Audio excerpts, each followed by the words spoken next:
Assalamualaikum warahmatullahi wabarakatuh.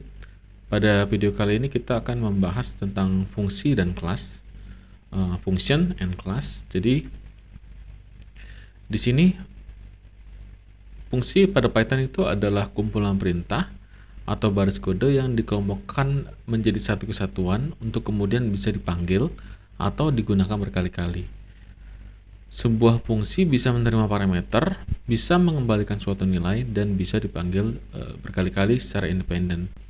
Jadi kalau selama ini kita praktik kemarin kita belum menggunakan fungsi, jadi kode-kode yang kita tulis itu masih kita tulis langsung tanpa ada definisi fungsi. Jadi misalkan variabelnya apa langsung kita print, dan nanti Jupyter Notebook akan eksekusi langsung kode yang kita tulis. Tetapi dengan fungsi ini nanti kita bisa membuat sebuah baris kode itu dapat dipanggil berulang-ulang karena kita sudah mendefinisikan suatu fungsi yang di dalamnya itu berisi beberapa kode untuk melakukan sesuatu. Lebih jelasnya bisa lihat yang seperti ini. Nah, ini adalah pola penulisan fungsi di Python. Def ini untuk menunjukkan bahwa ini adalah fungsi def, kemudian nama fungsi ini adalah parametersnya.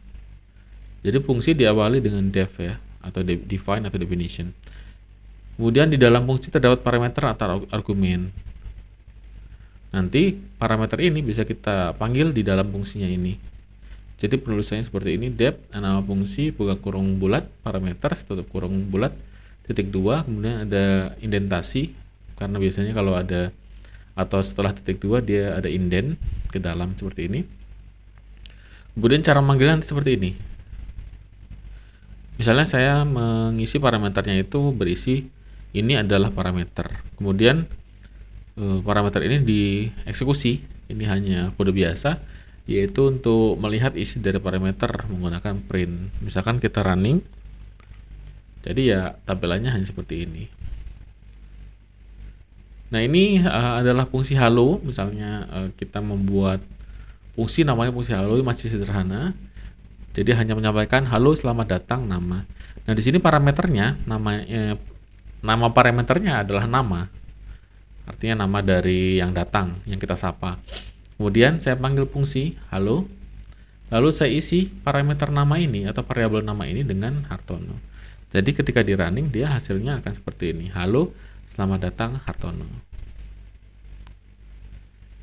Kemudian di Python kita bisa menambah argumen atau parameter itu menjadi beberapa. Jadi tadi saya membahas parameter, dan parameter ini juga bisa disebut sebagai argumen ya. Dan sekarang saya menggunakan istilah argumen. Kenapa seperti itu? Karena ada yang menyebutnya parameter dan ada yang menyebutnya argumen. Jadi agar kalian tidak bingung, saya sebut keduanya. Di sini saya menamai fungsi saya itu fungsi. Jadi namanya adalah fungsi. Kemudian parameternya ada 2 atau argumennya ada 2, argumen 1 dan argumen 2. Untuk yang argumen 1 saya isi data string, isinya adalah Python, dan argumen 2 isinya adalah programming. Lalu kita coba running, apa yang akan terjadi outputnya? Ya, dia hanya menampilkan Python programming, artinya argumen 1 dan argumen 2. Dia menampilkan tulisan Python dan programming. Ini adalah fungsi dengan 2 argumen. Nah, ini adalah saya buat operasi aritmatika. Jadi dengan Python kita bisa melakukan operasi aritmatika apabila datanya itu adalah data integer atau angka. Nah, di sini saya membuat atau mendefinisikan 4 fungsi. Yang pertama adalah penambahan, pengurangan, yang kedua dan ketiga adalah perkalian, dan yang keempat adalah pembagian. Tiap fungsi ini saya mau membuat 2 argumen 1 dan argumen 2. Yang pertama adalah hasil penambahan untuk isinya, dan hasil pengurangan, hasil perkalian, dan hasil pembagian. Di sini saya memanggil fungsi penambahan yang isi argumennya adalah 5 dan 5. Artinya argumen 1 ini adalah nilainya 5, argumen 2 nilainya 5. Untuk pengurangan, argumen pertamanya adalah 50 dan argumen keduanya adalah 5, dan seterusnya ya, sesuai dengan isi dari parameter atau argumen. Lalu setelah di running, hasilnya akan seperti ini. Hasil penambahannya 10 karena 5 ditambah 5 sama dengan 10. argumen 1 tambah argumen 2. Lalu yang pengurangannya menjadi 45 karena 50 dikurang 5 adalah 45. Argumen 1 dikurang argumen 2. Kemudian untuk yang perkalian, 5 kali 5 sama dengan 25. Hasil perkalian, argumen 1 dikali dengan argumen 2. Kemudian yang terakhir, 50 dibagi 5 untuk fungsi pembagian. Argumen satunya adalah 50 dan argumen 2-nya adalah 5. Maka 50 dibagi 5 sama dengan 10. Dan ini adalah penerapan fungsi Python ketika melakukan operasi aritmatika, dan PRC ini masih sederhana. Lalu tadi saya sudah katakan bahwa dengan fungsi kita bisa melakukan pemanggilan fungsi itu secara berkali-kali. Misalkan kita hanya cukup membuat satu fungsi ini, kemudian kita ingin memanggil fungsi ini berkali-kali tanpa mengetik yang ini. Jadi berisinya lebih ringkas. Misalkan kita ingin menampilkan informasi isi parameter adalah sekian-sekian atau bla bla bla, maka dengan fungsi itu atau dengan adanya definisi fungsi, kita tidak perlu coding yang banyak, kita bisa memanggilnya berkali-kali. Dan kita hanya cukup mengubah parameter yang sifatnya dinamis atau argumen yang sifatnya dinamis. Misalnya parameternya adalah Python, PHP, Node.js, Java, dan C++. Ini saya panggil berkali-kali fungsinya. Coba kita running. Nah ini, jadi kita tidak perlu lagi mengetik isi parameter adalah, karena sifatnya kan statis, dan yang berubah hanyalah parameter atau argumen yang kita memang sudah mendefinisikan di sini. Maka fungsi dapat dipanggil berkali-kali. Maksudnya apa? Artinya kalau misalkan kita punya fungsi atau proses komputasi yang panjang, katakanlah di sini kita punya banyak kode, di sini ada banyak. Kalau kode-kode ini kita tidak definisikan sebagai fungsi, nanti kita akan menulisnya sangat panjang. Dan tentunya itu tidak baik ya untuk coding. Jadi dengan fungsi ini kita bisa memanggil kode berulang-ulang. Seandainya fungsi itu punya banyak isinya atau metodenya di dalam itu ada banyak yang kita lakukan, itu dapat dengan mudah kita panggil secara berkali-kali hanya dengan menuliskan atau memanggil fungsi kemudian mengisi parameternya. Kemudian yang berikutnya di sini ada fungsi dengan argumen wajib. Kita coba lihat. Di sini ada dua fungsi argumen wajib, yang argumennya adalah nama dan jenis kelamin, dan fungsi argumen tak wajib, yang argumennya ada nama dan jenis kelamin. Di sini disebut argumen wajib karena di sini kita belum mendefinisikan apa itu nama dan apa itu jenis kelamin. Maka ketika kita hanya mengisi seperti ini, misalkan ini saya tidak running, maka dia error karena ada argumen yang wajib diisi, yaitu jenis kelamin. Sedangkan saya hanya mengisi satu argumen, yaitu nama, yang isinya adalah string berisi nama Hartono. Maka karena ini argumen wajib, maka kita harus mengisi argumen tersebut agar tidak kosong. Dari mana kita lihat wajib atau tidak? Apabila kita tidak mendefinisikan variabel atau argumen di dalam fungsi seperti ini, hanya nama dan jenis kelamin, itu artinya argumen kita bersifat wajib dan harus kita isi. Jika tidak, akan error. Nah, kalau misalkan sudah seperti ini, jadi kalau fungsi dengan argumen wajib, itu keduanya dalam kasus ini harus diisi karena tidak ada pendefinisian isi dari sebuah argumen. Jadi seperti ini, argumennya wajib. Apabila kita hapus salah satunya atau keduanya, dia akan error. Ini coba kita running. Nah, itu error karena tidak ada argumen. Di sini missing two required positional argument. Artinya dia kehilangan dua argumen yang wajib gitu. Setelah kita isi, dia tidak masalah. Lalu ada lagi fungsi yang argumennya itu tak wajib, artinya opsional. Kenapa? Karena kita sudah definisikan isi dari argumen tersebut langsung di fungsi tersebut. Misalnya di sini nama sama dengan Hartono, jenis kelamin sama dengan laki-laki. Maka ketika kita panggil dan running, itu tidak akan error. Ingat ya, yang antara pagar tidak dipanggil, jadi saya hanya manggil ini fungsi argumen tak wajib. Maka ketika saya panggil fungsi argumen tak wajib tanpa ada argumen, itu dapat tetap berjalan tanpa adanya error. Lalu apakah bisa kita isi argumen? Bisa. Misalkan saya ganti ini menjadi Joe Satriani. kemudian saya running. Di sini Geosatriani jenis kelamin laki-laki. Kenapa? Karena variabel jenis kelaminnya tetap menggunakan nilai yang ini, dan untuk nama atau argumen yang pertama itu berubah menjadi Geosatriani.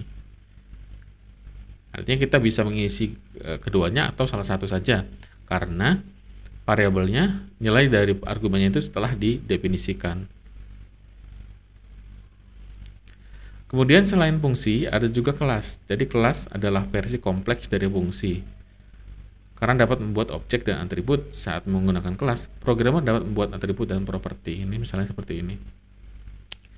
Ini kaitannya dengan struktur data. Kalau misalkan Python, di sini saya membuat kelas mobil dengan atribut yang melekat pada mobil.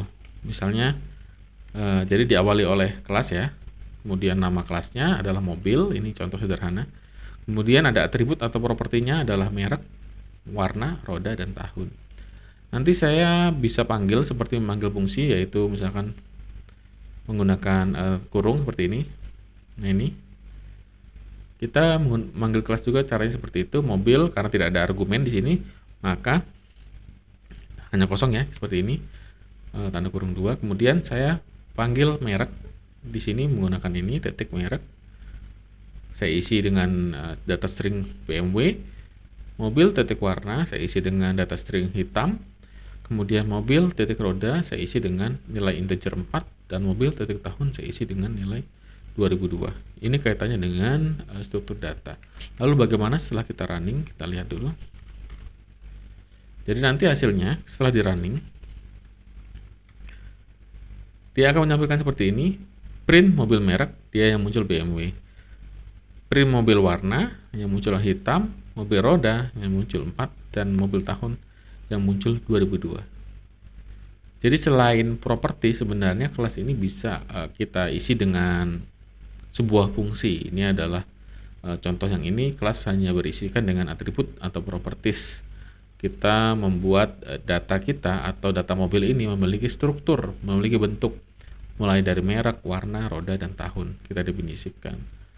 Lalu ada lagi yang ini mungkin saya tidak menggunakan tampilan slide. Ada lagi yang kelas yang isinya adalah fungsi. Jadi tadi kita sudah belajar fungsi. Ini adalah fungsi di dalam kelas. Jadi kita bisa memasukkan fungsi itu dalam kelas. Ini adalah fungsi init atau initialize atau mempersiapkan data. Jadi misalkan ketika saya membuat argumen 1 dan 2 seperti ini, artinya nanti ada argumen yang wajib diisi ketika memanggil kalkulator atau kelas kalkulator, yang setelah itu parameter atau argumen tersebut akan menjadi variabel di dalam kelas yang saya namakan angka pertama dan angka kedua. Ini contohnya. Jadi saya membuat input dulu, input angka pertama, angka kedua, lalu saya manggil kelas kalkulator. Seperti yang saya bilang tadi, karena di sini ada 2 argumen, maka kita wajib memanggil argumen tersebut karena tidak ada opsional. Ini namanya argumen wajib. Ketika memanggil kalkulator, maka saya memanggil juga 2 variabel yang sebelumnya sudah didefinisikan atau diisi di sini, angka pertama dan angka kedua. Lalu saya memanggil tiap fungsi yang ada di sini, mulai dari tambah, kurang, kali, dan bagi. Ini bagi. Lalu setelah saya running, dia akan minta angka pertama dulu. Ini dia minta saya mengisi misalkan 50. Kemudian angka keduanya. Lalu dia memanggil fungsi-fungsi yang ada dalamnya, mulai dari tambah, kurang, kali, dan bagi. Kalau kalian nanti membuat aplikasi, kemungkinan besar bentuk dari aplikasi kalian adalah kelas. Kenapa? Karena kelas bisa di override atau bisa diwariskan. Nanti kalian belajar tentang hal itu. Jadi dengan kelas ini kita bisa memanggil fungsi-fungsi dalam kelas itu secara mudah dan berkali-kali, mirip dengan fungsi atau function. Tetapi kalau kelas, kita bisa mendefinisikan banyak fungsi di dalam satu kelas. Tapi kalau yang ini, kebanyakan fungsi atau penamaan fungsi ini hanya berfungsi untuk satu. Misalkan yang ini fungsi penambahan, lalu ini fungsi pengurangan, lalu yang ini fungsi perkalian, dan ini fungsi pembagian. Jadi hanya satu, seperti ini. Tetapi untuk kelas kita bisa mendefinisikan. Yang pertama kita bisa mendefinisikan properties. Yang kedua kita bisa mendefinisikan sebuah fungsi di dalam kelas. Dan saya ulangi lagi bahwa ketika kalian nanti membuat aplikasi, kemungkinan besar kalian akan menggunakan kelas. Jadi aplikasi kalian akan dikonstruk atau dibangun menggunakan kelas. Yang ingin saya tekankan juga bahwa untuk membangun kelas, kalian harus paham dulu fungsi, karena fungsi adalah versi sederhana dari sebuah kelas. Seperti ini ya.